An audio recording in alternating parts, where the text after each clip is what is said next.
70, Common Cause is a national, liberal, nonprofit political advocacy group. Lauren now spends, she has told me, copious amounts of time in Prospect Park. Lauren. Woo. Hi, thank you so much for having me. So Common Cause is here from our good government perspective.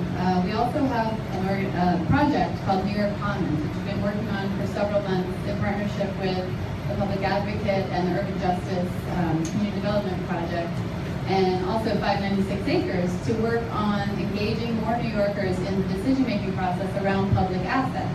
So we think that public assets are a really important part of our fabric and what makes New York special. And we want to try to preserve those in the public interest, and that's the goal of our New York Commons project. So through that project, we've spoken with hundreds of New Yorkers who are very concerned about the perceived increasing privatization of public spaces in New York City. And a lot of people are signaling parks as one of the biggest examples of such privatization. But we know that New York City relies more heavily on private dollars to fund our parks than any other city, according to several sources. So that's not going to change. And as the councilman said, that's a really wonderful thing. If anyone wants to donate money to help us fund our parks, that's a positive.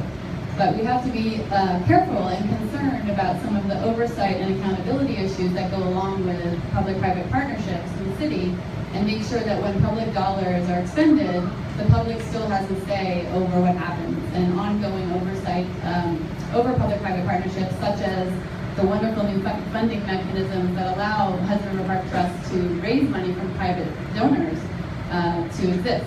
So some things that have been done recently, Councilmember Levine was active this year and passed a bill, I think it was Local Law 16, so thank you for that, which requires conservancies to actually give a full and accurate accounting every year to the Parks Department and to the city of what private money is spent on parks on a citywide level and on a local level, so that we really have a better picture of where we're at. You know, how much money is really being expended everywhere in the city by private donors, so that we can get a better sense of the equity and transparency that we need. So from a good government perspective, you know, we applaud and are excited about the possibilities for new money to be infused into the system, but we want to make sure that there's oversight and accountability built in, so that with public-private partnerships, the public is not the junior partner and can really rebalance the relationship between the public realm and the private donor.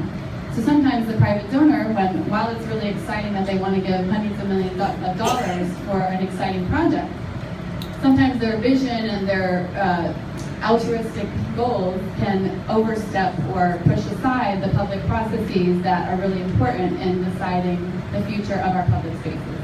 So we just want to make sure that those processes are followed as much as the law requires, and hopefully we can reform the law so that more public input is required, so that parks can really reflect the goals of all New Yorkers and the way that we want to see them. So that's not to say that the wonderful infusions of cash have not been incredibly important and helpful to our park system. You know, I take advantage of the Brooklyn Bridge Park every weekend almost in Prospect Park, and all the conservancies like New York Restoration Project have made our city beautiful. So we want to continue that, just make sure that there's a balancing there. So, thank you.